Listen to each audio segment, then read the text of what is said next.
Welcome, my soft-thinking listener. You've found yourself in the company of the Sleepy Sloth once again. A slow, scientifically minded fellow who enjoys history, bureaucratic minutiae, and things that hum quietly beneath the surface of everyday life. I must tell you something before we begin. Today, I consider myself a scientist in the history of state administration and record-keeping. A scientist who is almost always correct, except for those few times when I am not.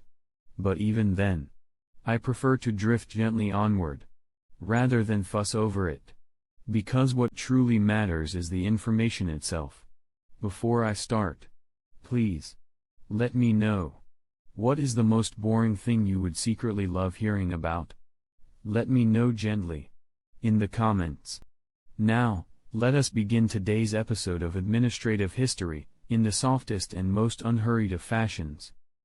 Niccolò Machiavelli, born in 1469 in the sun-dappled city of Florence, is perhaps more famous for his treatises on power and princely behavior, yet he quietly devoted his mind to the precise art of organizing state administration, creating systems and processes that prioritized efficiency over tradition, which meant that he catalogued, wrote, and sometimes rewrote the meticulous details of bureaucratic procedures, from the careful filing of correspondence to the classification of public decrees, and in doing so, he made Florence just a little bit smoother, a little bit more predictable in its daily official operations. Each parchment he touched, each seal affixed, was part of an invisible lattice of governance, a lattice not meant to dazzle, but to endure. Let us float gently onward to Thomas Cromwell, born 16 years later, in 1485, in the rain-softened English countryside. Cromwell took on the considerable task of reorganizing royal bureaucracy under King Henry VIII, moving files, drafting templates, and issuing instructions with a disciplined calm that few would find thrilling, yet each adjustment he made to the administrative machinery of England quietly reduced confusion and increased the predictability of royal commands. He harmonized record-keeping systems, sometimes revising old forms to ensure consistency, creating a quiet hum of paperwork that traveled from clerk to clerk, each stamp and inked signature a note in a soft, unceasing symphony of order. And now, let us drift, ever so slowly, to William Cecil, who graced the world between 1520 and 1598, serving Elizabethan England in ways that were equally unexciting and wonderfully indispensable. He organized government records, centralized state paperwork, and kept files in a manner that may seem entirely mundane, yet this very mundanity allowed the machinery of a kingdom to operate without interruption, enabling decisions to be documented, reviewed, and acted upon with a steadiness that rarely inspired applause, but which ensured that royal administration never faltered, and that every directive, every note of policy, had a place, and a place alone, in the soft-spoken bureaucracy of the realm. But first, a slow little detour for this extra interesting fact. Jean-Baptiste Colbert, born in 1619 in the elegant streets of Reims, France, extended this tradition by modernizing fiscal administration under Louis XIV, quietly implementing standardized accounting methods, reorganizing state treasuries, and supervising the recording of taxes and expenditures with almost hypnotic regularity. Each ledger he inspected, each column of numbers he verified, contributed to a continuity and predictability that allowed France's finances to hum steadily, a hum that few noticed but that was crucial for the soft rhythm of government operations.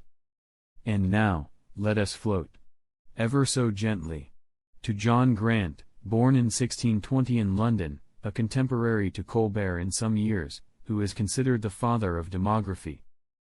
Grant meticulously compiled the London bills of mortality into systematic data sets, noting the deaths, their causes, and the distribution across parishes with such precision that future urban health policies could be informed without fuss or fanfare.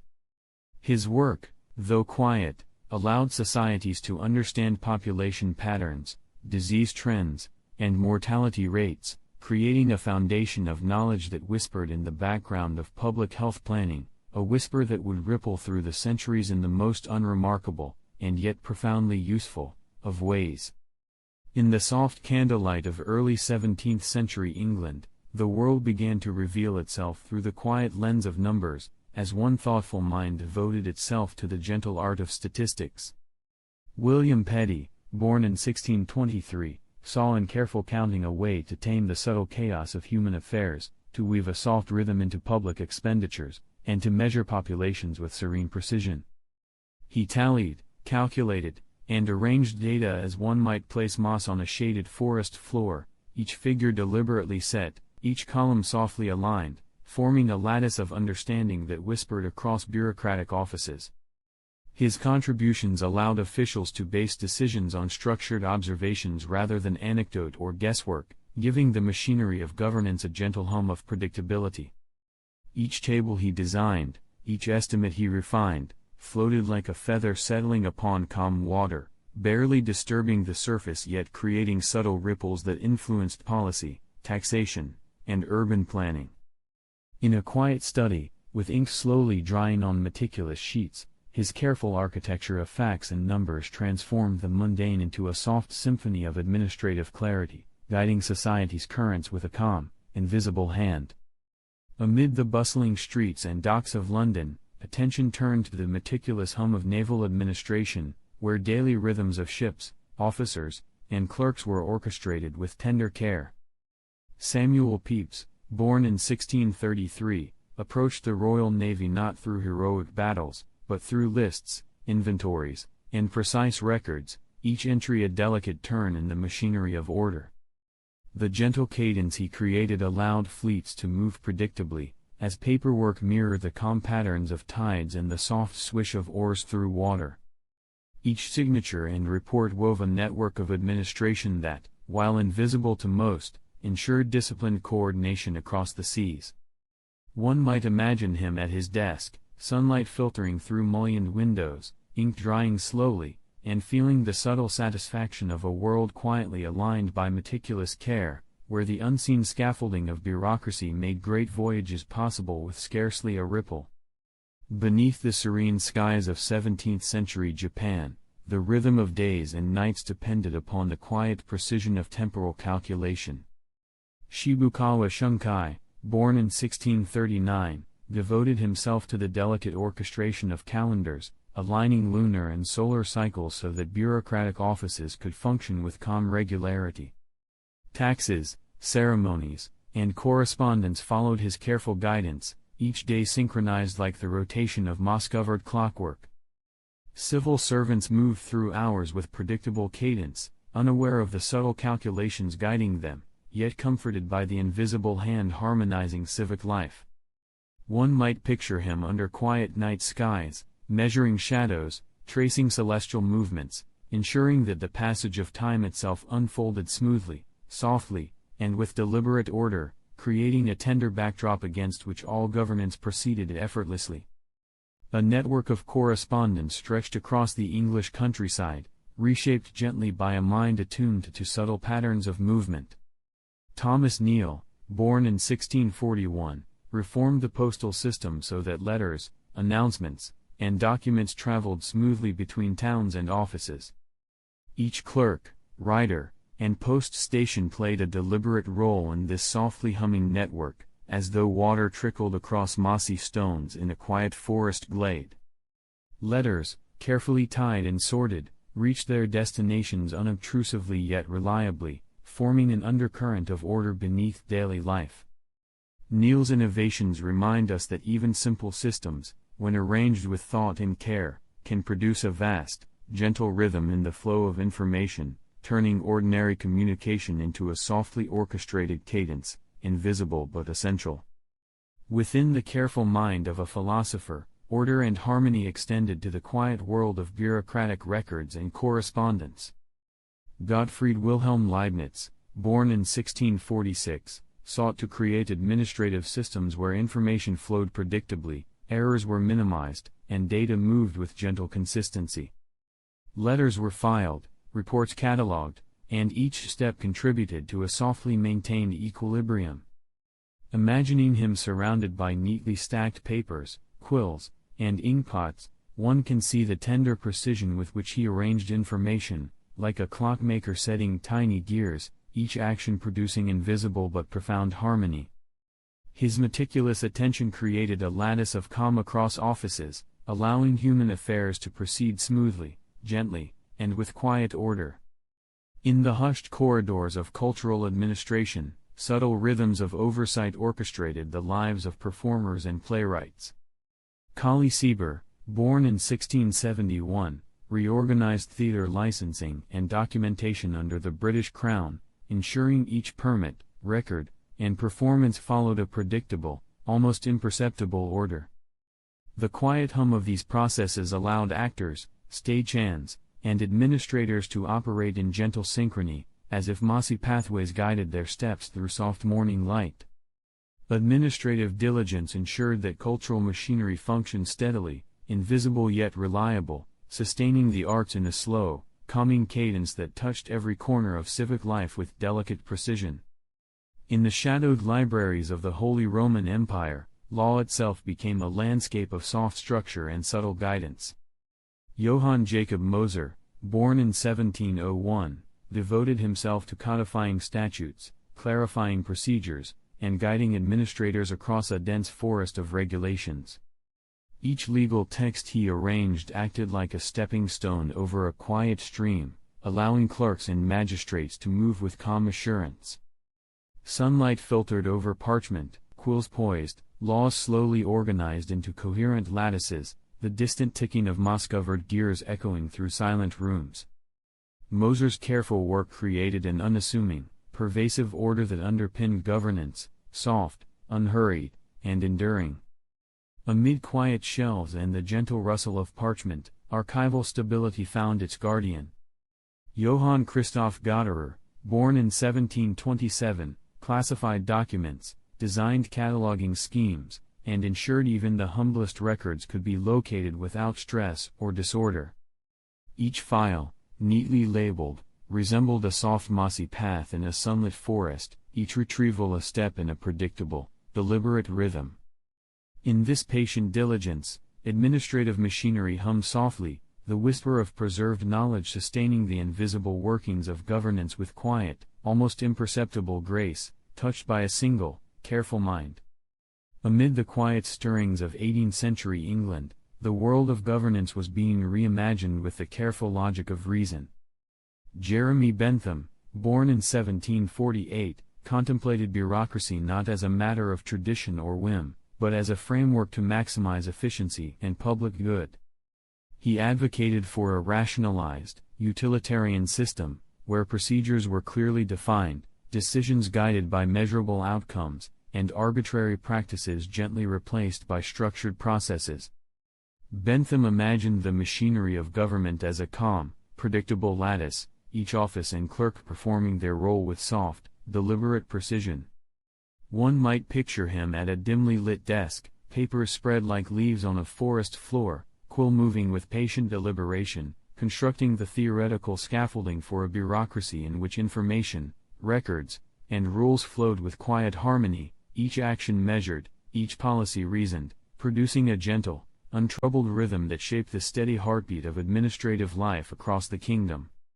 In the quiet workshops of Lyon, Joseph Marie Jacquard, born in 1752, turned his attention to a most peculiar kind of order, the precise control of looms through punch cards. While textiles were his canvas, the subtle implications of his invention would extend to the automation of administrative records decades later. By encoding patterns as holes on cards, Jacquard allowed machines to repeat complex sequences without error, introducing a predictability and consistency that humans alone might struggle to achieve. The rhythmic click of the loom, the gentle passage of cards through its mechanisms, mirrored the soft turn of archival organization or meticulous bookkeeping, hinting at a future where data and records could follow predetermined paths with quiet certainty. One can almost hear the delicate hum of machinery in a dimly lit atelier, each card slipping in place like a feather settling onto calm water, contributing to a quietly transformative order that would ripple through industry and administration alike. High in the misty hills of Scotland, Sir John Sinclair, born in 1754, undertook a monumental act of gathering, organizing, and codifying knowledge about the land, people, and resources. His statistical account of Scotland meticulously catalogued parishes, populations, trades, and customs, producing a foundation for public administration that was both exhaustive and unobtrusive. Each table of figures, each descriptive note, allowed officials to understand the nation's workings with calm precision, smoothing the path for governance guided by observation rather than assumption. Imagine Sinclair wandering the quiet countryside, quill poised, paper in hand, softly recording the ebb and flow of daily life, creating an invisible lattice of order across Scotland, where knowledge became gentle scaffolding for rational administration, and each note he penned became a featherlight step toward structured governance. In the turbulent aftermath of revolution in France, Charles Maurice de Talleyrand, born in 1754, devoted himself to stabilizing the machinery of government. His diplomatic work, though celebrated for negotiation, also quietly reinforced administrative institutions, ensuring that offices, records, and protocols function with deliberate regularity. He balanced old traditions with new structures, crafting an unobtrusive framework where officials could operate predictably, decisions could be traced through orderly channels, and the rhythm of governance remained unbroken. One might picture him in candlelit chambers, reviewing ledgers, correspondence, and decrees, arranging them like pebbles along a forest path, each in place to support the silent hum of administrative life. Across the Atlantic, in the early years of the United States, Alexander Hamilton, born in 1755, undertook the patient architecture of a treasury system. He organized public credit, structured financial departments, and created offices with defined responsibilities, bringing predictability to the previously irregular handling of funds. Each ledger, report, and account he prepared acted as a steadying presence, allowing the young nation to move forward with quiet assurance. One can imagine the soft scratch of quill on paper, the gentle alignment of columns, the hum of order forming slowly in newly built offices, shaping the invisible scaffolding of American fiscal governance. In a continuation of careful financial stewardship, Albert Gallatin, born in 1761, systematized the federal budget and worked to reduce the national debt, creating a predictable flow of revenue and expenditure across government departments. His work required meticulous attention to detail, each account verified, each estimate calculated, so that the machinery of state moved with untroubled regularity. One might envision him reviewing ledgers by soft lamplight, the gentle rustle of papers like wind through forest leaves, each entry contributing to a quiet symphony of administrative clarity that ensured long-term fiscal stability for the nation. Within the shaded corridors of British power, William Wickham, also born in 1761, quietly laid the foundations for domestic intelligence bureaucracy. He organized systematic reporting networks, channels through which information moved predictably and confidentially. Every report, every coded message, every subtle observation was catalogued and transmitted with tender precision. The invisible lattice of communication he established allowed administrators to make informed decisions, like soft footsteps along mossy paths, each careful step contributing to a coherent and reliable pattern that ensured the smooth functioning of governance in ways unseen but deeply consequential. In the distant reaches of the British Empire, Henry Colebrook, born in 1765, devoted himself to codifying laws in India, systematizing the colonial bureaucracy with gentle care. Each statute clarified, each procedure documented, allowed administrators to move predictably through the intricate machinery of governance. One can imagine him surrounded by manuscripts, quill poised, sunlight sliding across inked pages, the quiet order he created forming the invisible scaffolding that guided officials, ensured continuity, and softened the otherwise chaotic rhythms of empire into a gentle, unbroken cadence. Along the tropical coasts of Southeast Asia, Sir Stamford Raffles, born in 1781, shaped colonial administrative frameworks with methodical diligence. He organized offices, protocols, and reporting structures so that territories could be governed with predictability and calm.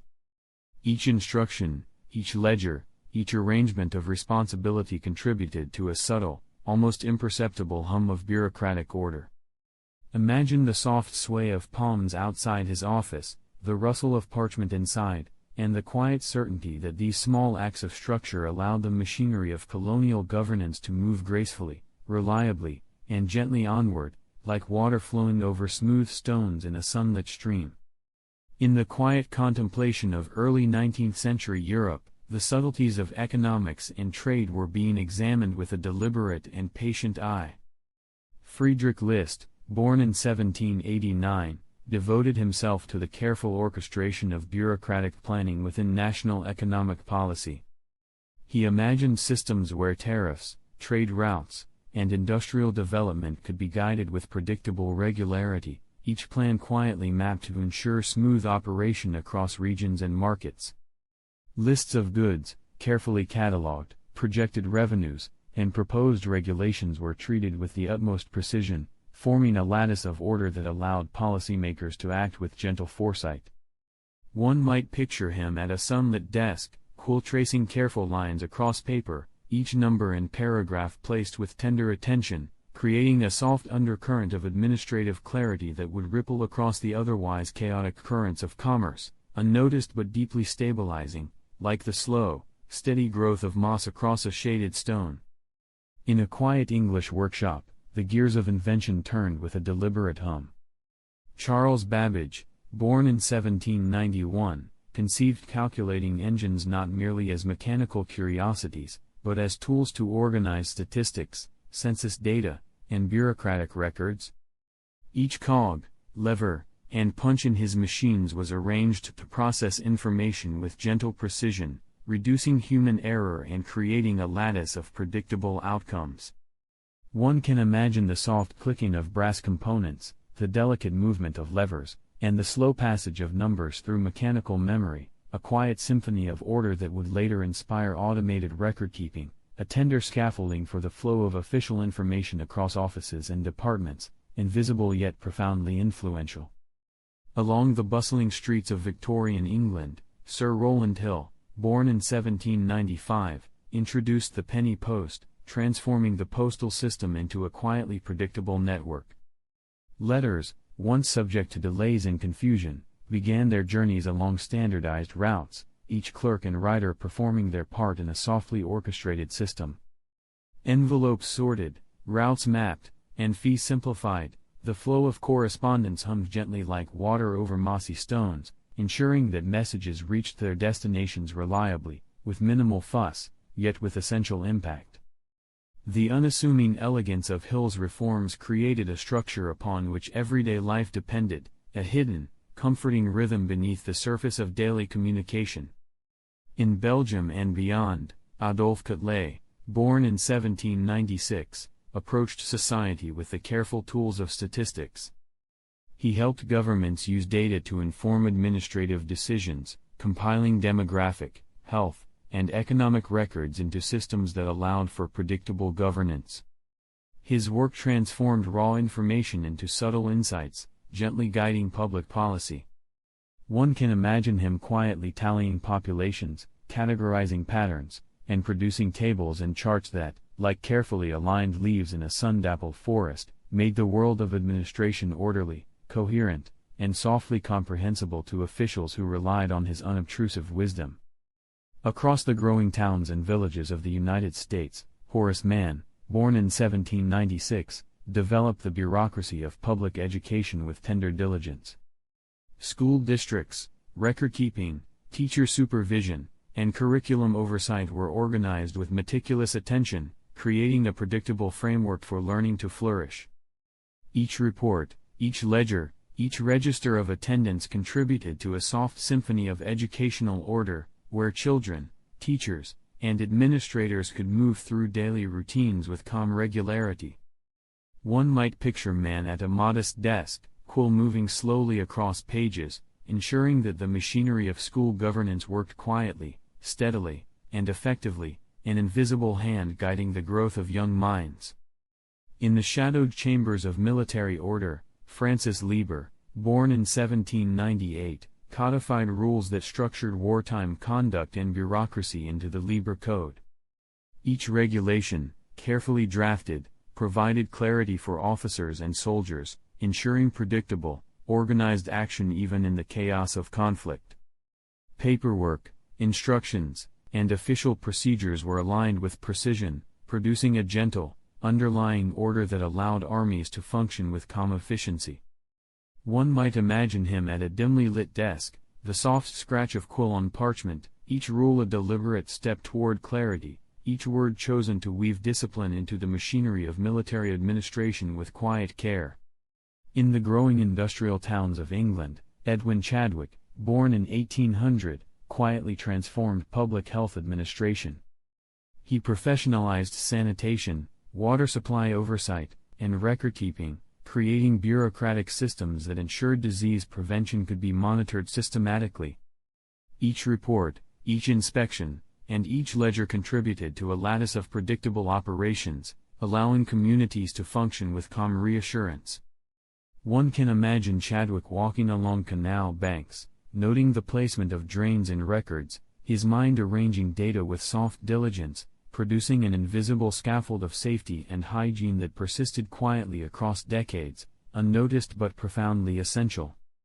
In distant offices and colonial posts, Thomas Babington Macaulay, born in 1800, drafted the Indian Civil Service examinations, establishing a predictable method to select and train administrators. Each question, each scoring rubric, each guideline created a lattice of orderly evaluation, allowing the machinery of colonial governance to function with soft, consistent predictability. One might picture him arranging papers, ink drying slowly, imagining the distant hum of offices staffed by officers who moved along paths of established criteria, their actions guided by carefully constructed structures that ensured stability and reliability. In parlors and studies devoted to the gentle organization of social knowledge, Harriet Martineau, born in 1802, simplified statistical bureaucracy so that the public could understand and engage with government data. Tables, summaries, and charts were crafted with delicate attention, translating dense information into soft, comprehensible formats. One might picture her reviewing columns of numbers, smoothing the edges of reports, each carefully written sentence contributing to a quiet network of understanding that allowed citizens and officials alike to perceive the gentle order underpinning administration, like light filtering softly through forest leaves, revealing structure without disturbance. In the soft light of early 19th century England, the notion of competency in governance was being tenderly examined. John Stuart Mill, born in 1806, envisioned civil service examinations as a gentle method to ensure that those administering the machinery of state were selected for ability rather than fortune or whim. Each test, carefully designed, acted like a quiet sieve, allowing capable minds to pass through while maintaining the calm integrity of governmental operations. One might picture him with paper and quill, arranging questions with deliberate care, envisioning the distant hum of offices staffed by thoughtful, competent clerks. The gentle order imposed by his advocacy allowed bureaucracy to operate predictably, like soft, moss-covered steps across a tranquil forest floor, each examination a deliberate measure to harmonize the rhythm of administration with reasoned competence. Across the stately corridors of British government, Sir George Cornewall Lewis, also born in 1806, devoted himself to the careful standardization of statistical record-keeping. He meticulously organized reports, tables, and registers, ensuring that information could flow smoothly between departments. Each ledger and document was treated as a delicate element in a broader lattice, enabling decisions to be made based on careful observation rather than conjecture. One might imagine him in a sunlit study, cool poised above pages, the faint rustle of papers like leaves stirred by a soft breeze, each entry contributing to a predictable, enduring hum of administrative order. In offices and exhibition halls, Sir Henry Cole, born in 1808, quietly streamlined government communications and organized public exhibitions. Each memorandum, report, and notice was carefully routed and catalogued, producing a gentle rhythm across departments. The machinery of bureaucratic correspondence moved with a subtle harmony, enabling officials to act with confidence and regularity. Visualize soft pulls of lamplight on neatly stacked papers, the whisper of information moving unhurriedly along standardized paths, each detail accounted for with tender attention, each action guided by invisible scaffolding. During the same era, William Gladstone, born in 1809, approached fiscal administration with the deliberate patience of a scholar. His reforms of civil service procedures and record-keeping created a lattice of clarity through which public funds and accounts flowed predictably. Ledgers aligned, reports verified, and departments coordinated with soft, unhurried regularity, ensuring that the hum of government operations was steady and untroubled. One might imagine him reviewing columns of numbers, quill moving slowly across parchment, each calculation a feather settling gently onto calm waters, reinforcing the quiet rhythm of fiscal governance. In the corridors of reform, Sir Stafford Northcote, born in 1818, partnered in civil service restructuring, co-authoring the 1854 report that standardized recruitment practices across British administration. His careful attention to process, procedure, and precedent created predictable pathways for aspiring clerks and officials. Each document, guideline, and exam paper contributed to a lattice of order that allowed bureaucratic life to proceed with quiet efficiency. Picture him in his study, sunlight filtering softly across paper-strewn desks, ink drying slowly on carefully drafted rules, the soft whisper of structure forming the unseen backbone of governance. Far across the subcontinent, Sir Syed Ahmad Khan, born in 1817, devoted himself to reorganizing educational bureaucracy in British India. Schools, curricula, teacher appointments, and administrative oversight were systematized with delicate attention, creating a predictable framework for learning to flourish. One can imagine him walking through classrooms, inspecting registers, and arranging reports with careful precision, each adjustment producing a subtle, reassuring hum of order, like soft ripples across a placid pond, ensuring that educational administration moved with gentle, unbroken continuity. In scholarly halls, Theodore Mommsen, born in 1817, catalogued Roman administrative practices with painstaking diligence. By recording ancient offices, decrees, and procedures, he created a reference framework for modern archival standards. Each manuscript he consulted, each detail he recorded, contributed to a lattice of knowledge that allowed historians and bureaucrats alike to follow patterns of administration across time. One might picture him surrounded by stacks of parchment, cool poised, dust motes drifting in shafts of sun, the whisper of past governance preserved with soft, deliberate care. In a quieter corner of intellectual thought, Karl Marx, born in 1818, observed and documented bureaucracy's historical functions, noting how systems of administration shaped and constrained societies. His careful chronicling, though not aimed at celebration, produced a structured understanding of governance, hierarchy, and organizational processes. Imagine him with books and notes spread around him, tracing patterns across centuries, each observation a gentle footprint on the forest floor of human administration, illuminating the subtle mechanisms by which bureaucracies persisted, quietly guiding the motions of empires and governments alike. In the quiet salons and lecture halls of 19th-century America, Charles Eliot Norton, born in 1827, contemplated the structures that underpinned cultural institutions. He advocated for the professionalization of administration in museums, libraries, and universities, imagining systems where cataloging, record-keeping, and correspondence flowed with calm regularity. Each report, ledger, and internal communication was treated as a delicate element of a broader lattice, ensuring that cultural life proceeded predictably. Picture him at a polished desk, cool hovering over carefully arranged papers, dust motes drifting in soft sunlight, each entry a gentle contribution to the invisible scaffolding of artistic and academic governance, unnoticed by many but crucial for long-term order and continuity. Across hospitals and wards, Florence Nightingale, born in 1820, introduced systematic record-keeping that quietly transformed civil health services. She meticulously catalogued patient statistics, infection rates, and sanitation practices, allowing hospitals to function with predictable efficiency. Each chart, each note, each ledger entry became part of a soft hum of administrative oversight, reducing errors and improving outcomes. Imagine her walking quietly through wards, observing details, recording them with tender diligence, while the gentle rhythm of data collection harmonized with the ebb and flow of care, creating a subtle, reassuring structure that would ripple outward into public health administration for decades to come. Herbert Spencer, born in 1820, took a broader, contemplative view, writing about the evolution of bureaucratic institutions. He observed how administrative structures developed organically, like layered moss upon stones, gradually shaping societies. Each essay and observation cataloged patterns, hierarchies, and organizational principles with deliberate care.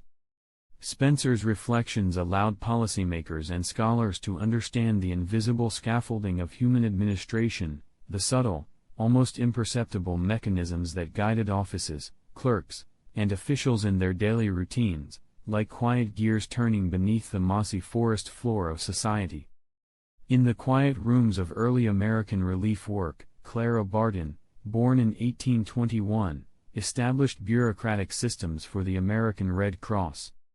She meticulously recorded donations, volunteers, and distributions, allowing humanitarian aid to flow smoothly and predictably. Each ledger, each roster, each carefully maintained report contributed to a lattice of soft, orderly processes that ensured support reached those in need. One might imagine her at a simple desk, tracing gentle arcs across paper, the soft rustle of records forming a subtle, comforting rhythm, an invisible network that allowed relief efforts to proceed with tender precision. Francis Galton, born in 1822, quietly applied bureaucratic classification systems to biometrics and statistics. He meticulously collected data on human characteristics, measured traits, and organized information to produce reliable, repeatable patterns. Each table, chart, and cataloged observation was treated like a delicate moss-covered stepping stone, carefully aligned to create a predictable, gentle network of understanding.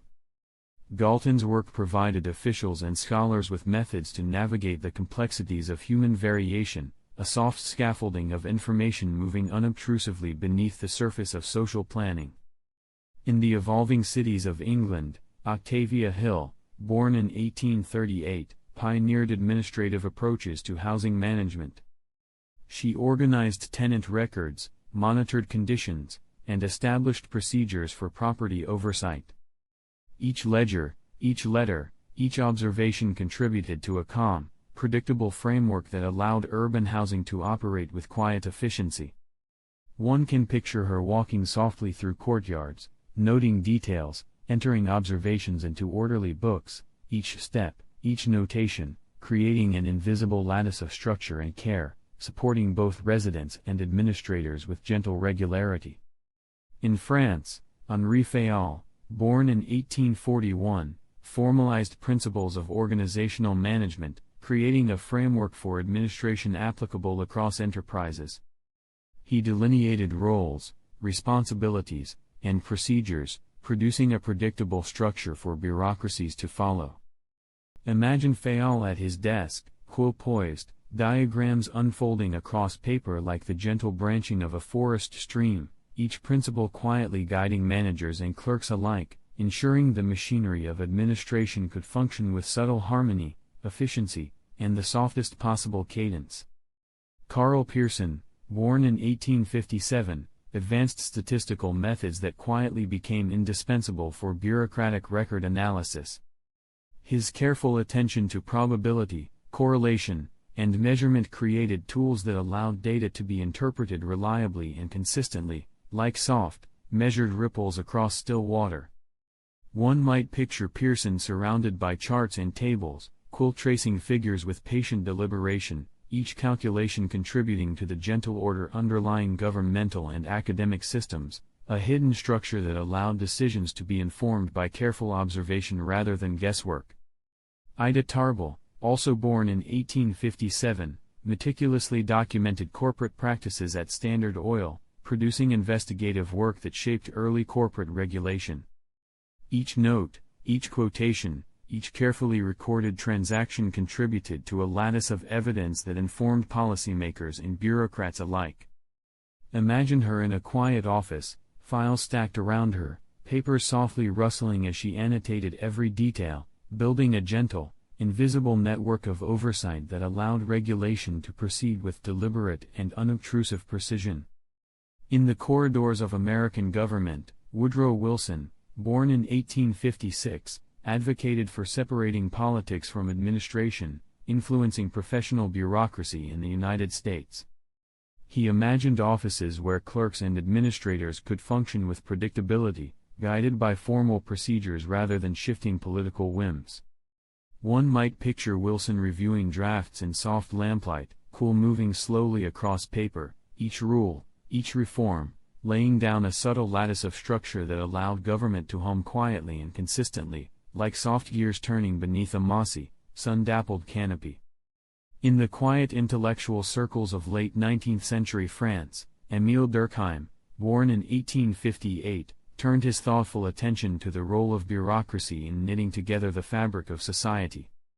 He observed, with careful deliberation, that administrative structures, those gentle, invisible networks of rules, offices, and clerks, acted as the soft threads that held communities in subtle cohesion.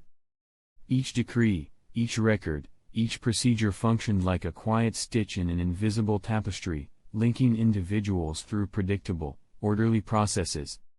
One can imagine Durkheim in a study filled with books and softly flickering lamplight, annotating observations of offices and civic institutions, tracing the subtle rhythms of daily administration, as if mapping the gentle pulse of society itself. His reflections allowed scholars to see bureaucracy not as rigid machinery, but as a soft, stabilizing presence, a network of care and coordination whose hum quietly supports the structure of communal life, unnoticed yet essential, much like the slow, steady growth of moss across sun-dappled stones. Across the foggy streets of London, Beatrice Webb, also born in 1858, co-founded the London School of Economics and devoted herself to the careful study of administrative processes. She catalogued departments, analyzed procedures, and envisioned systems where government could operate with gentle efficiency and minimal disruption. Each report she examined, each statistical table she organized, contributed to a soft lattice of understanding that allowed officials and scholars to predict outcomes and improve public administration. Imagine her in a quiet office, light filtering through tall windows, papers neatly stacked, her pen tracing slow arcs across spreadsheets, the faint rustle of documents accompanying her meditative study. Webb's work, methodical and deliberate, created the framework for analyzing bureaucracy systematically, revealing the quiet patterns of governance like hidden trails winding through a dense, mossy forest.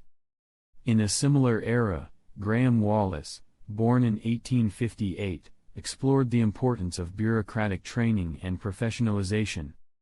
He noted that the careful preparation of clerks and administrators ensured that offices could function with subtle, predictable harmony. Each lesson, each guideline, and each manual contributed to the quiet scaffolding upon which government operations depended. One might picture him lecturing softly to attentive students, quills scratching slowly across papers, diagrams unfolding like the gentle flow of a stream, emphasizing repetition, consistency, and the soft cadence of orderly procedure. His observations reinforced the idea that professionalism in administration was not dramatic or urgent, but a slow, steady cultivation of competence that allowed bureaucracies to hum quietly beneath the surface of civic life. In the United States, Frank Goodenow, born in 1859, quietly laid the foundations for public administration as an academic discipline. He cataloged organizational methods, systematized procedures, and analyzed the flows of bureaucratic work with tender attentiveness. Each lecture, paper, and observation acted like a soft thread woven into a broader lattice of knowledge, giving structure to the otherwise imperceptible mechanisms of government.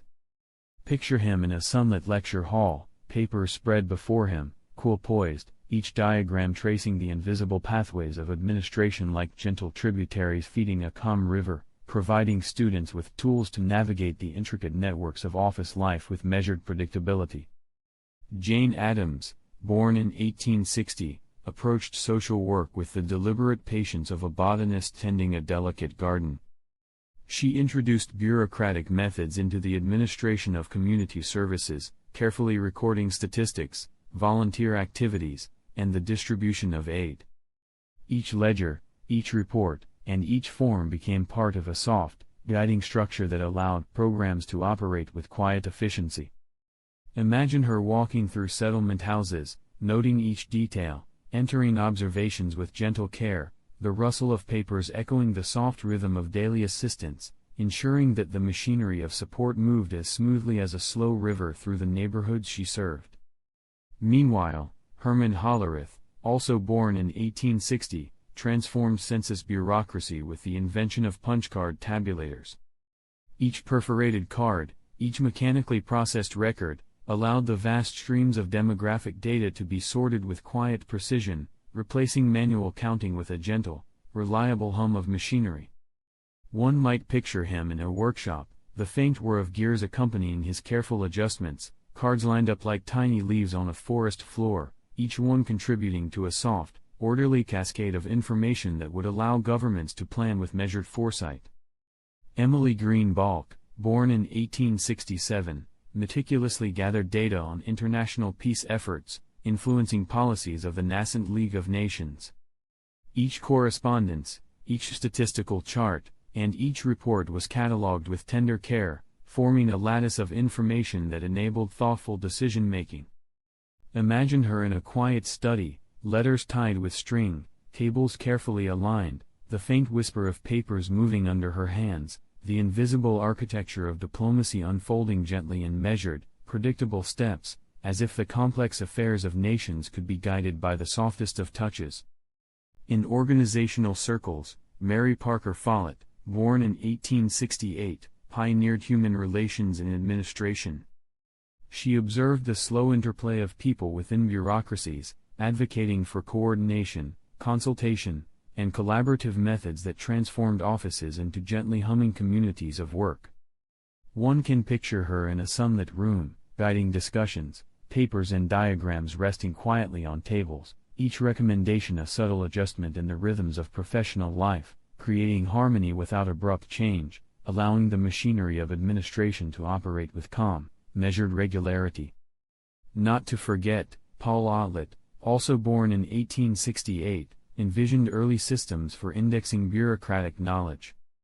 He catalogued the documents, created classification schemes, and imagined networks of information flowing predictably across organizations. Each index card, each filing scheme, each notation contributed to a quiet lattice of order, allowing bureaucrats to retrieve and utilize knowledge efficiently. Picture him in a dimly lit office, cards stacked meticulously, fingers tracing lines of text with slow precision, the faint rustle of paper a soft accompaniment to his patient arrangement of human understanding, creating a system that would support administration for decades to come with gentle, unbroken continuity. In the gentle unfolding of the late 19th century, W.E.B. Du Bois, born in 1868, turned his keen and meticulous eye toward the quiet, often overlooked world of statistical reporting on racial issues. He collected numbers, census records, and demographic data with the patience of someone arranging pebbles along a soft forest stream, each figure carefully placed, each observation logged with tender precision. Du Bois' work revealed subtle patterns of inequality, which, though invisible to many, gently guided reforms within bureaucratic systems addressing civil rights and social welfare. Imagine him seated in a sunlit study, ink slowly drying on carefully aligned columns, charts laid out like moss-covered stepping stones, the quiet rhythm of counting and classification forming a hidden scaffolding beneath the grand, often noisy events of history. Each table, each meticulously documented population statistic, contributed to a slowly growing structure of understanding, allowing governments, scholars, and activists to navigate the complex terrain of social policy with soft, deliberate care. His numbers whispered truths that were not flashy, not immediately dramatic, but profoundly important in their quiet constancy, shaping the invisible architecture of reform and laying the groundwork for administrative action in ways that required patience, observation, and gentle persistence. Across the German-speaking lands, Max Weber, born in 1864, observed the machinery of society with the analytical attentiveness of a slow, deliberate clockmaker. He theorized bureaucracy as rational legal authority, a system where offices, hierarchies, and codified rules moved with predictable regularity, like the soft turning of gears in a moss-covered mechanism. Weber noted that when power is embedded in rules rather than personalities, organizations hum with quiet stability, decisions flow along structured pathways, and the invisible scaffolding of authority sustains daily life without disruption.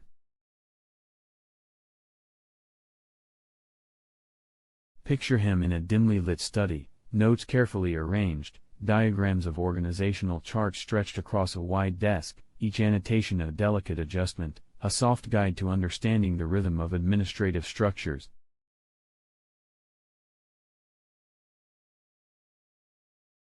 His observations were neither loud nor flamboyant, but a patient, methodical cataloging of how human affairs could be organized with subtle harmony, a slow architecture of predictability and order that would influence generations of administrators, scholars, and thinkers, teaching them to appreciate the gentle power of systems, rather than the dramatic flourish of individuals.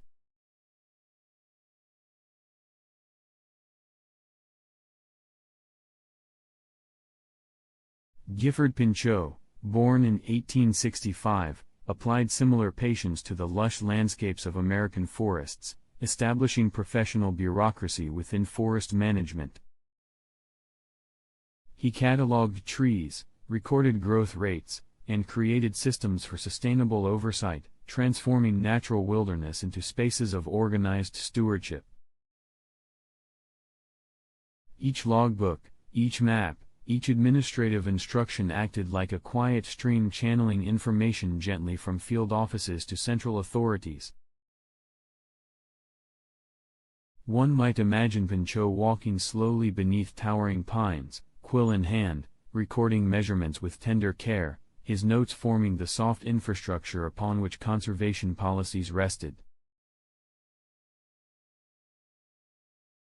His meticulous organization allowed foresters, rangers, and officials to act predictably, ensuring that the hum of bureaucracy supported the long-term health of forests, invisible to the casual eye but essential to the steady rhythm of environmental management.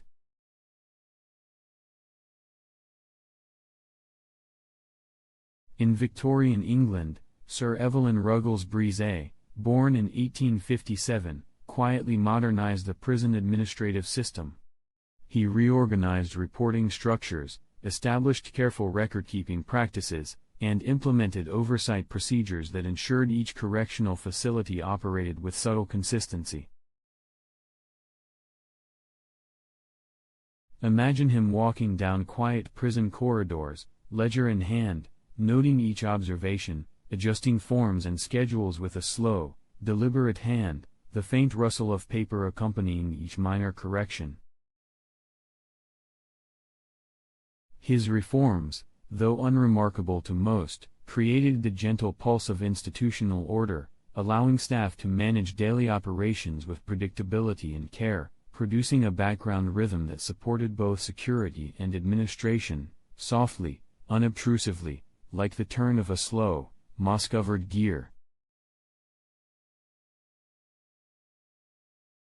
Seabaum Rowntree, born in 1871, devoted himself to the study of poverty in England, conducting surveys with painstaking attention to detail.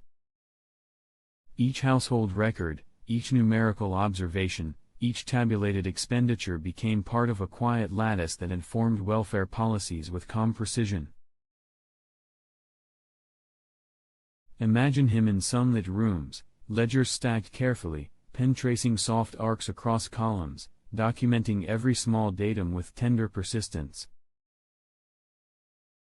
His work allowed policymakers to see patterns that were previously hidden, enabling gradual reforms that improved social support systems without fanfare, establishing an administrative framework that quietly guided decision-making and provided a soft undercurrent of structure to the complex, often messy realities of human life.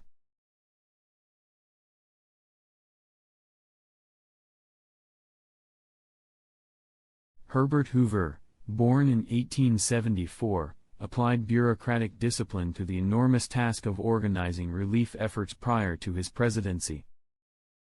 Relief agencies, shipments of food, and the distribution of supplies were tracked with careful documentation, ensuring that aid flowed with gentle reliability to communities in need.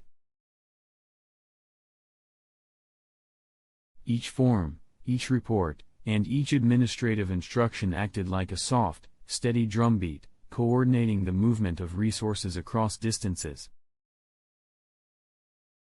Imagine Hoover in quiet offices, correspondence and ledgers surrounding him, each note entered with tender attentiveness, creating a hidden lattice of order beneath the apparent chaos of relief work.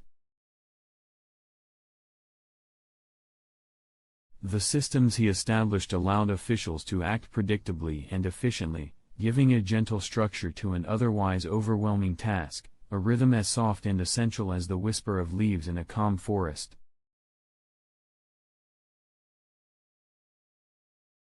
Charles Beard, also born in 1874, observed the unfolding of American institutions and the subtle role that bureaucracy played in shaping them.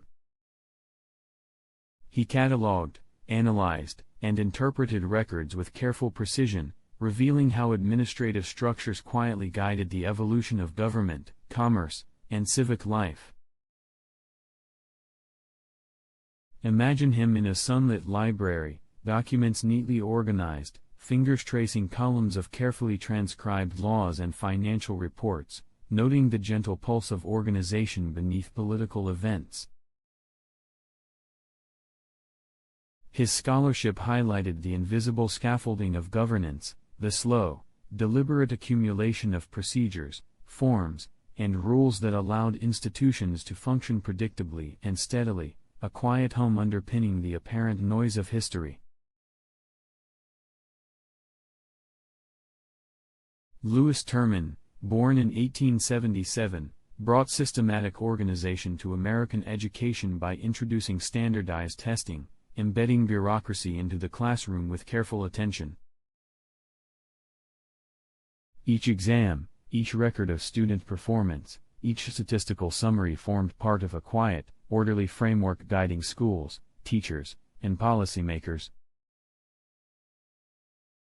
One might picture him in a softly lit study, pencil tracing lines across charts, forms stacked patiently, the gentle rustle of paper accompanying each measured observation. Terman's methods allowed educational administration to operate with predictable rhythm, creating a soft lattice of information that guided decisions and shaped the experiences of countless students, gently structuring an otherwise amorphous system.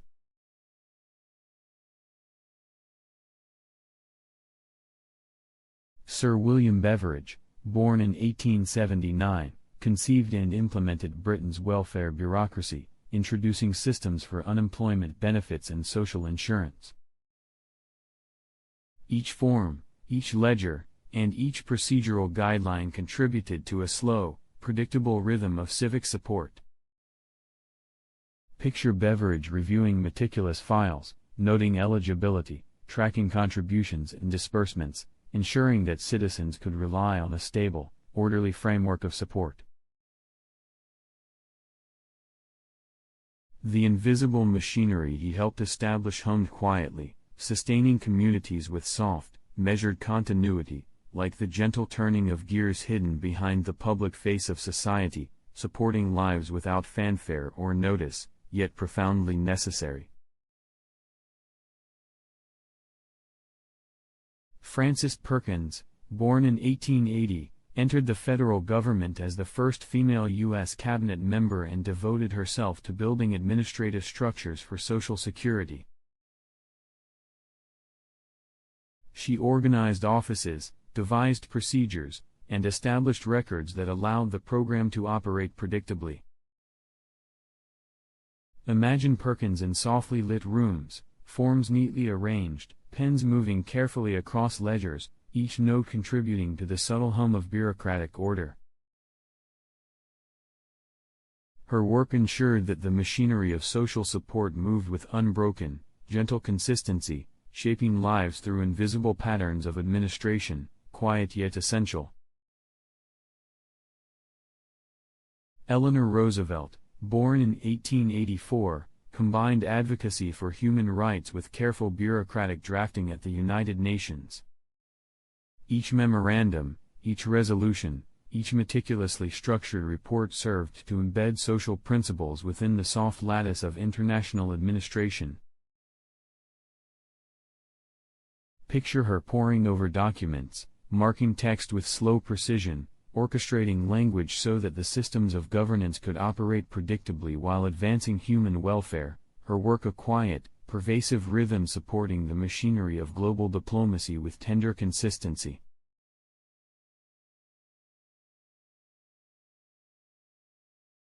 In the vast and bustling cityscape of New York, Robert Moses, born in 1888, employed bureaucracy to shape infrastructure with meticulous planning. Each permit, each traffic study, each planning document contributed to a carefully coordinated system that allowed roads, bridges, and parks to be developed with slow, deliberate precision.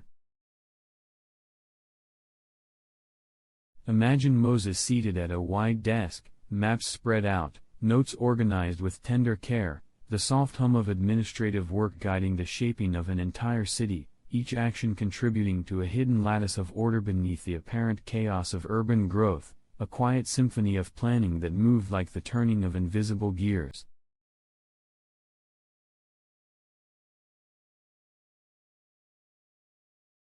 At the cusp of the 20th century, Arnold Toynbee, born in 1889, drifted through the annals of history with a contemplative, almost meditative patience. He observed civilizations rise and fall, noting the quiet mechanisms of bureaucracy that wove through empires like slow-moving streams beneath the more visible currents of kings, armies, and conquests. Toynbee catalogued administrative cycles, record-keeping practices, and institutional routines, revealing patterns that suggested the invisible scaffolding of governance often determined a society's endurance or decline. Imagine him in a softly lit study, shelves of carefully indexed notes stretching above his head, each observation written with deliberate care, each historical fact measured and placed like stepping stones along a shaded forest path.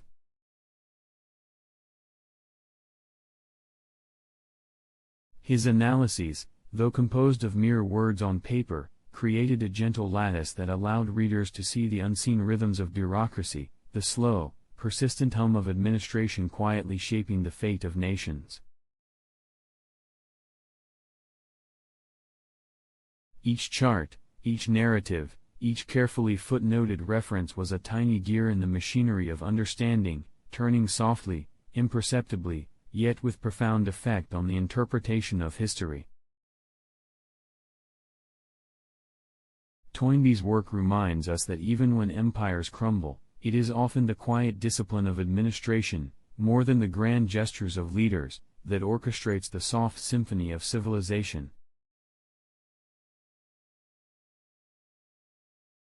In bustling journalistic circles of the early 20th century, Walter Lippmann, born also in 1889, turned his precise attention to the flow of public opinion and its quiet influence on government bureaucracy.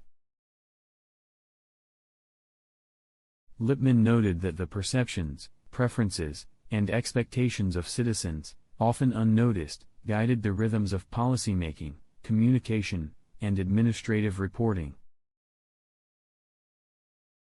His writings carefully dissected the mechanisms by which information was collected, filtered, and acted upon, revealing the soft, persistent hum of bureaucratic responsiveness. Picture him in a study with walls lined with neatly stacked papers, charts of polling data and carefully annotated press clippings spread across a desk, each note placed with tender deliberation.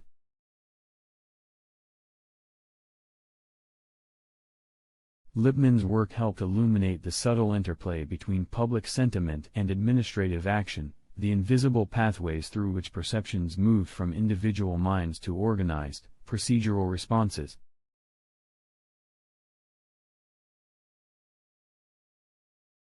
In this slow, thoughtful manner, he contributed to the quiet understanding that government operations are rarely isolated from the collective consciousness, instead gently flowing in tandem with society's measured, often imperceptible rhythms.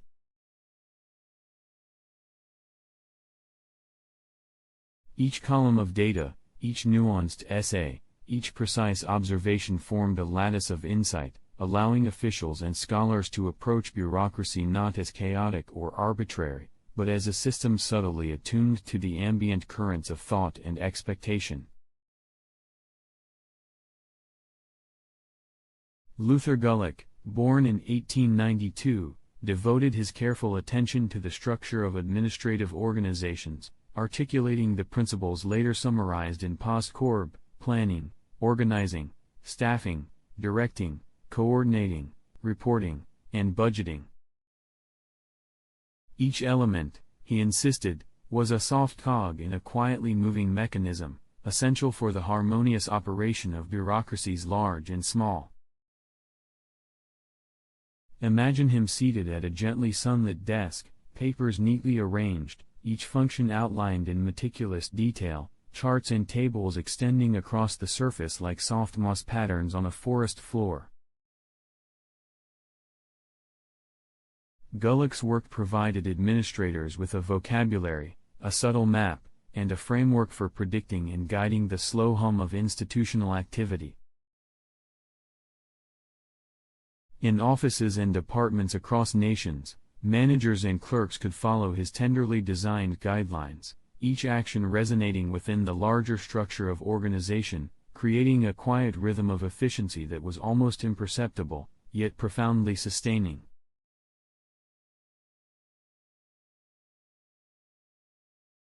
By codifying these principles, he gave bureaucracies a gentle backbone, allowing people, resources, and procedures to flow together with soft, orchestrated precision, each function a small, deliberate step in the slow choreography of governance. R. Buckminster Fuller, born in 1895, approached the world with a visionary yet quietly meticulous mind, proposing bureaucratic efficiency through systems thinking and design science. He imagined organizations as dynamic structures, where information, decision-making, and resources moved in soft, interconnected pathways, akin to the gentle interlacing of branches in a forest canopy. Fuller studied patterns, ratios, and networks, translating abstract observations into pragmatic designs intended to reduce redundancy and enhance coordination. Picture him sketching diagrams with soft, deliberate lines, each node representing an office, each connection a pathway for information, subtly guiding activity through invisible channels. Though his work spanned architecture, engineering, and administration, the common thread was a tender attention to efficiency, a quiet orchestration of systems that allowed complex organizations to function predictably without abrupt disruption.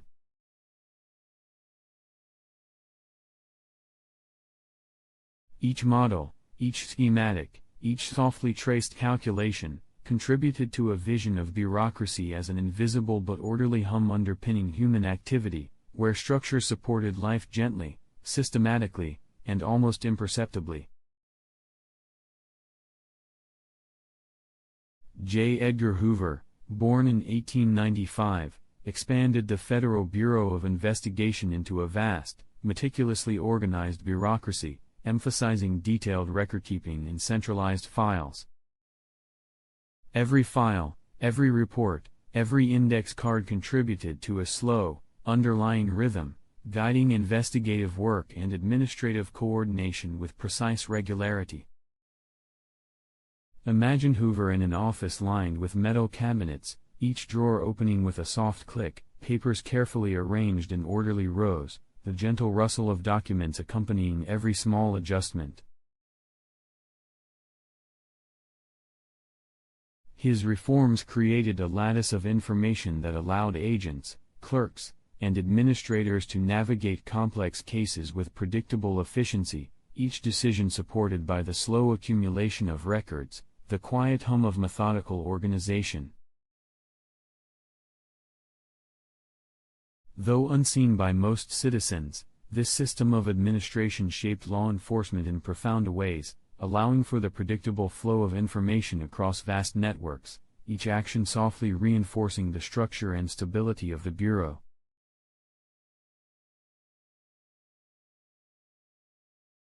Hoover's careful cultivation of order, patience, and record-keeping rendered the machinery of federal administration both expansive and quietly reliable, a hidden rhythm sustaining institutional function across decades.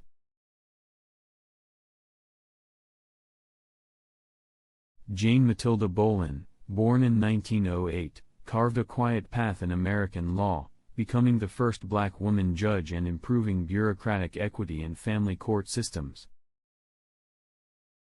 She organized case files, refined procedural standards, and worked to ensure that administrative practices supported fair, predictable outcomes.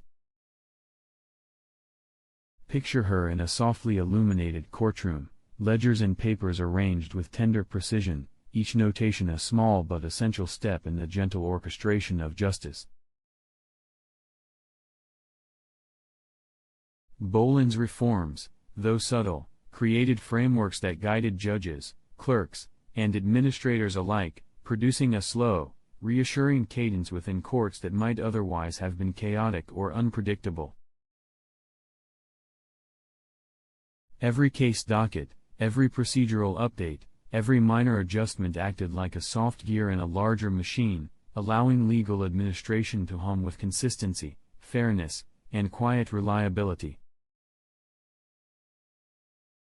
Through her patient attention to process, she transformed bureaucratic procedures into gentle instruments of equity, providing stability and predictability in a sphere often fraught with uncertainty, her work a quietly persistent hum beneath the more visible motions of justice.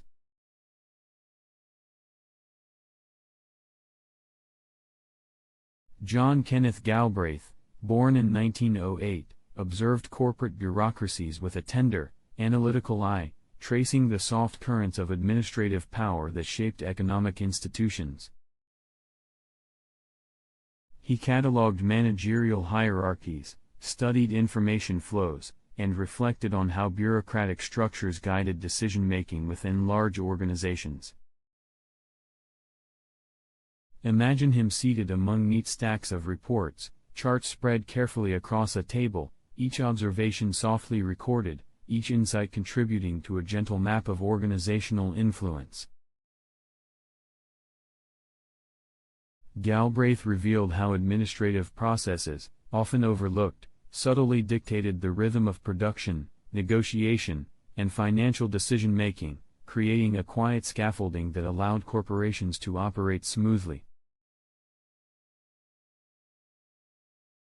His analyses encouraged managers and policymakers to recognize the invisible patterns within which businesses functioned, revealing the hidden symphony of processes that quietly sustained large-scale economic activity. Each note, each line of observation, each classification was a soft contribution to understanding how bureaucracy orchestrates daily operations in a measured, reliable, and almost imperceptible manner. Peter Drucker, born in 1909, approached management with the tender precision of a slow, observing mind. He clarified bureaucratic practices in corporations, emphasizing predictable procedures, responsibility flows, and efficient organizational structures. Picture him in softly lit offices, forms, memos, and charts spread gently before him, each annotation made with deliberate care, each procedural guideline serving as a cog in a quietly turning wheel of administration. Drucker's work guided executives and administrators alike, helping them understand how systems, when carefully structured, could produce consistent, harmonious outputs, softening the chaos inherent in human activity. By codifying best practices, he transformed the management of corporations into a slow, deliberate ballet of paperwork, responsibility, and coordination, a quiet architecture that allowed people and processes to move together with gentle, predictable rhythm, each task guided by an invisible hand of methodical planning.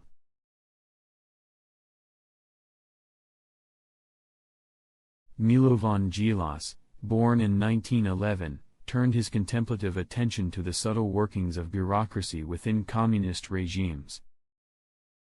Through careful observation, he catalogued the structures, reporting chains, and procedural mechanisms that dictated the flow of decisions and actions across party and state offices. Imagine him in quiet rooms, papers neatly stacked, notes methodically arranged, each observation a small step in mapping a vast, unseen network of administration. Djilas revealed how bureaucratic systems, though often invisible to the casual observer, structured everyday life, shaped policy, and maintained order within complex political hierarchies. His meticulous records and reflections allowed others to perceive the subtle rhythms of governance, the soft hum of procedure that operated behind grand ideological statements. Each chart, report, and carefully detailed note contributed to a lattice of understanding, a quiet architecture of authority, showing that bureaucracy, whether celebrated or criticized, moves in predictable, gentle patterns that guide human action with slow, persistent regularity.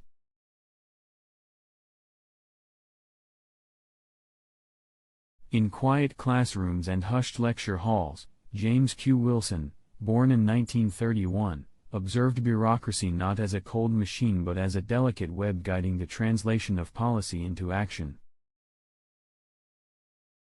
He studied the soft rhythms of administrative agencies, noting how rules, hierarchies, and procedures moved subtly through departments, influencing what was implemented and what was delayed. Imagine him at a sun-dappled desk, papers carefully stacked, each chart and memo arranged like tiny stepping stones along a slow-moving river of governance. His analyses highlighted the often invisible connections between law, policy, and administrative action, revealing the gentle hum of organization beneath public decisions. Wilson's work allowed scholars, policymakers, and administrators to see the quiet mechanisms that determine outcomes, showing that bureaucracy is not merely a backdrop to politics but an active, measured participant in the unfolding of civic life.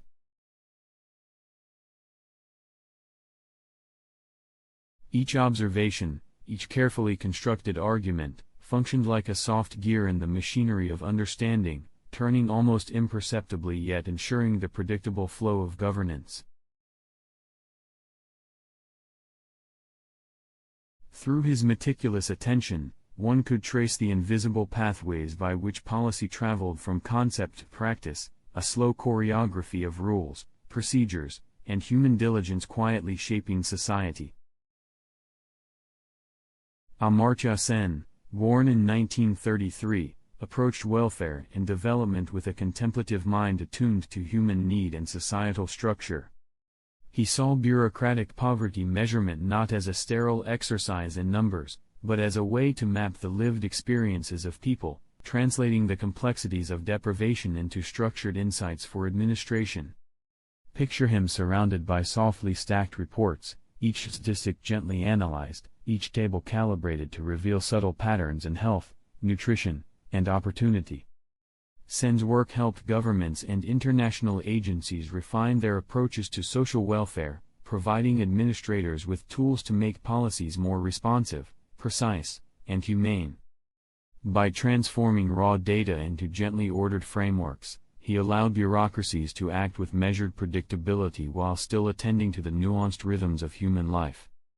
Each calculation, each report, each thoughtful recommendation was like a slowly turning gear in a quiet, unseen mechanism, ensuring that interventions reached those most in need with soft, deliberate care.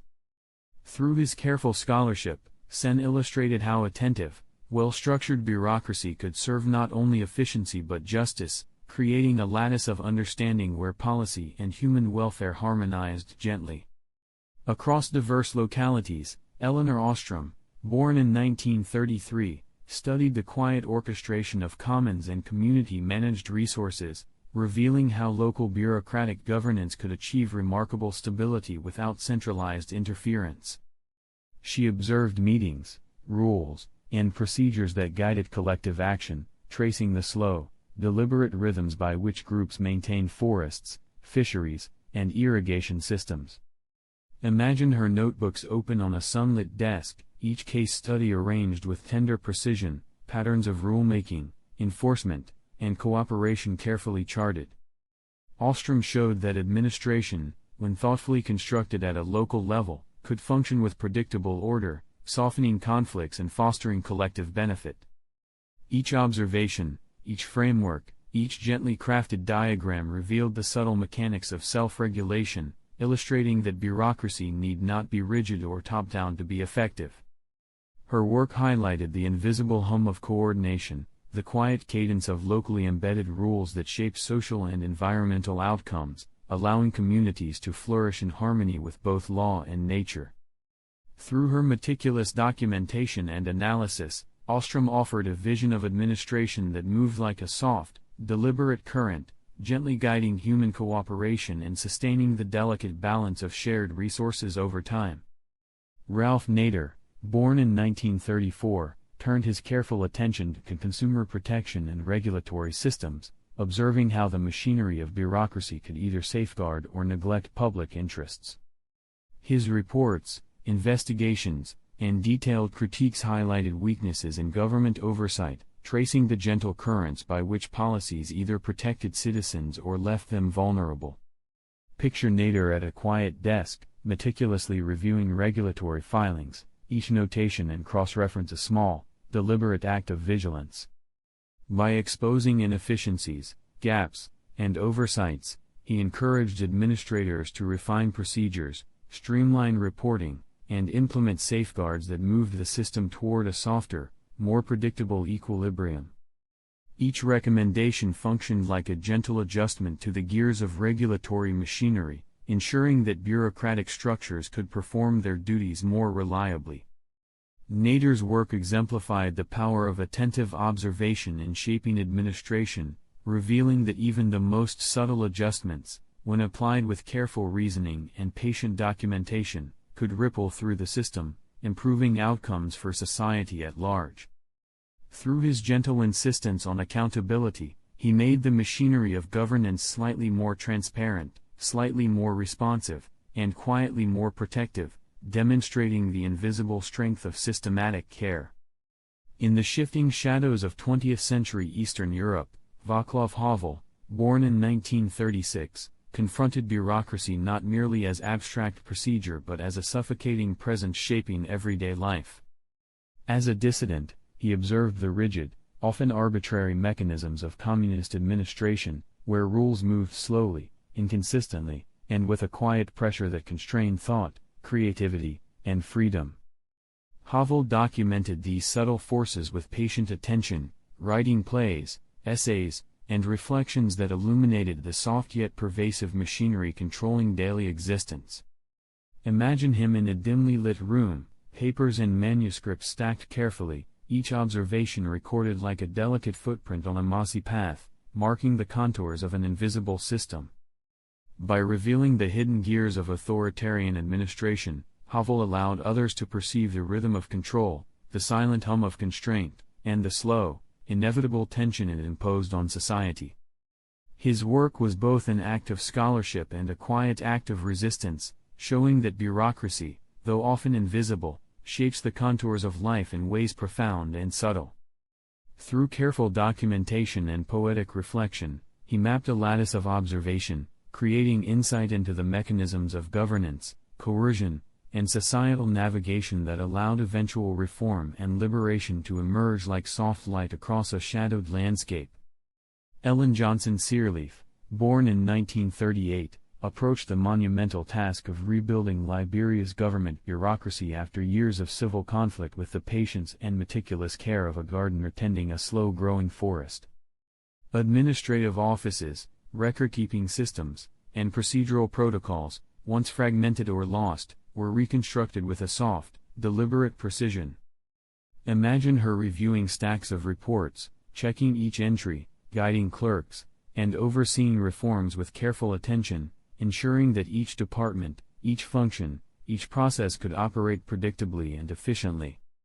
Her efforts established a lattice of stability, allowing public services, policy implementation, and civic administration to proceed with quiet regularity, restoring confidence and structure in a nation recovering from chaos. Through her attentive leadership, Sirleaf created systems that would hum gently in the background of daily governance, transforming fragmented offices into coordinated networks of information and decision-making. Each policy implemented, each protocol revised, and each file meticulously arranged was a step toward a harmonized administration, allowing Liberia to emerge from instability with bureaucratic structures capable of sustaining long-term recovery.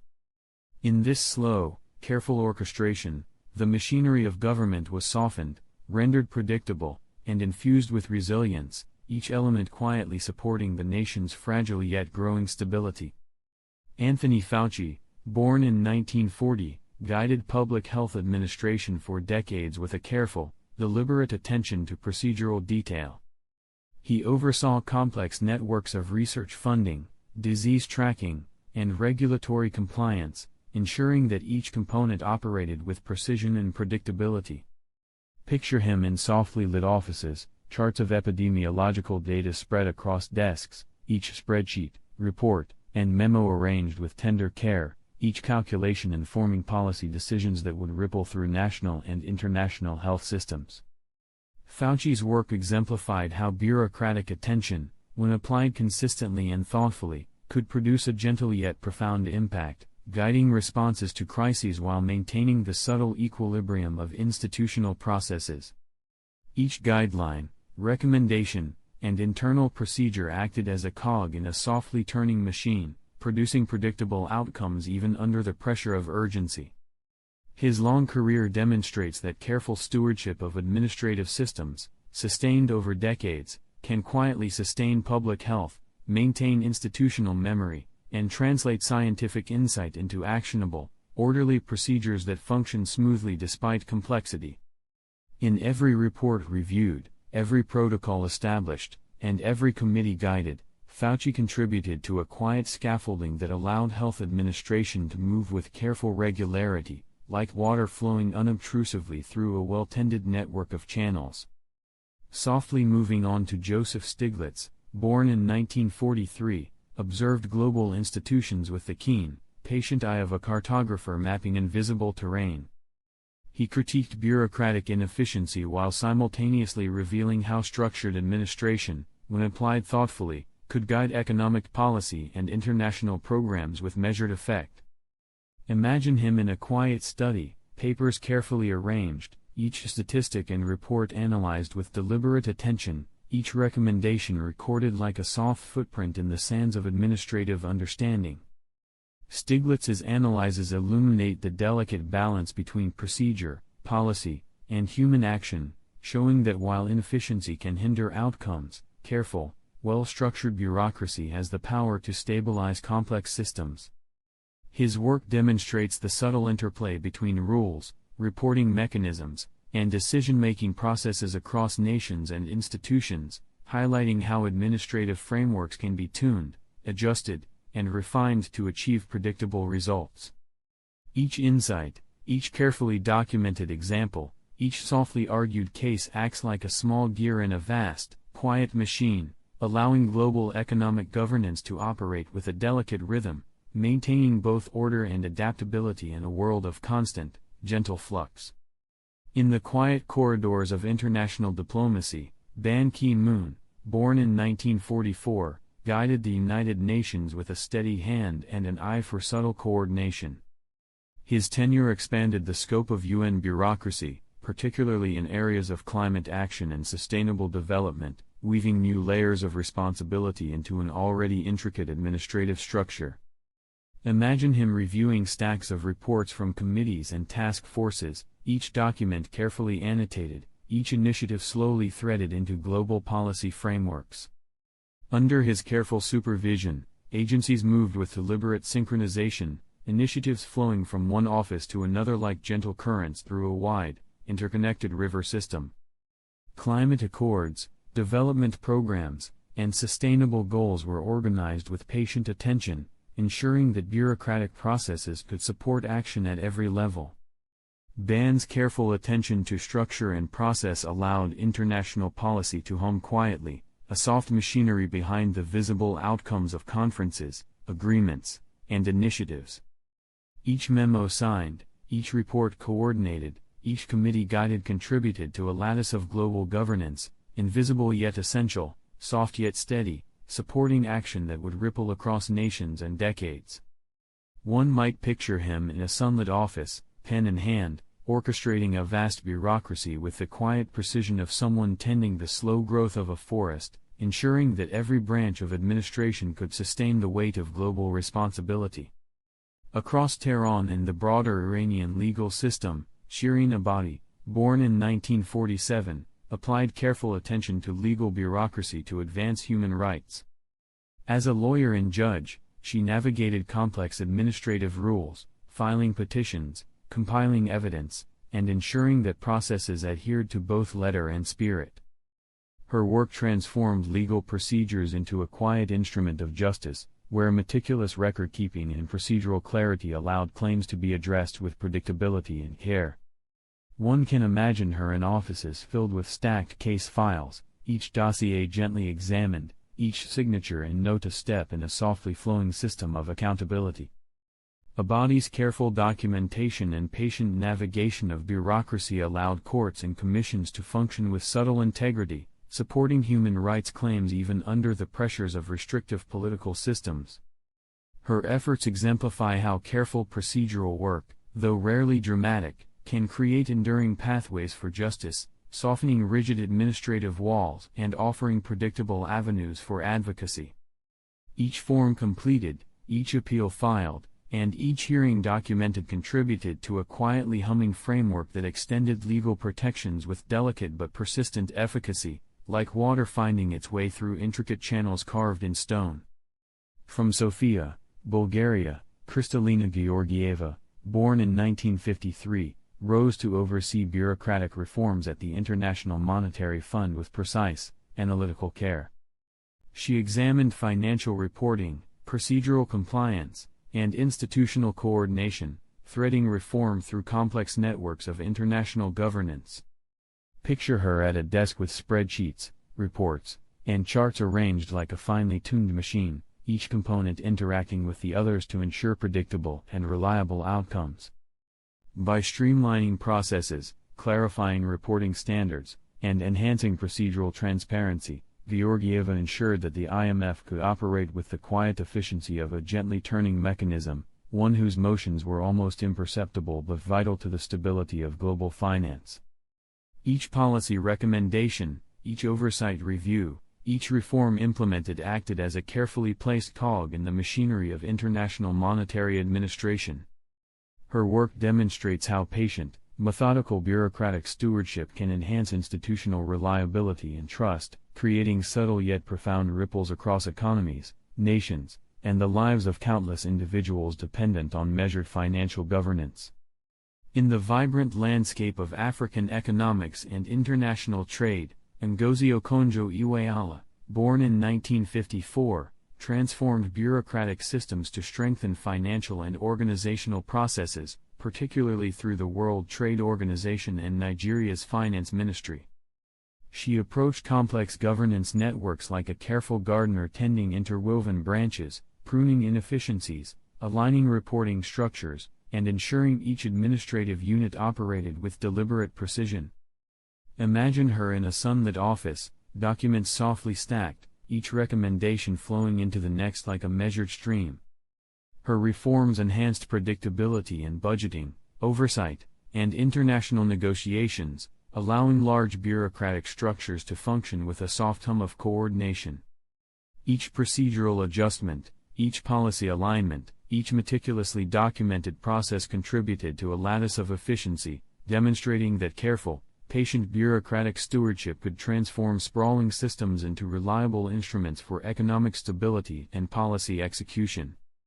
Her work stands as a quiet testament to the power of thoughtful organization, subtly shaping outcomes across nations and institutions with almost invisible grace.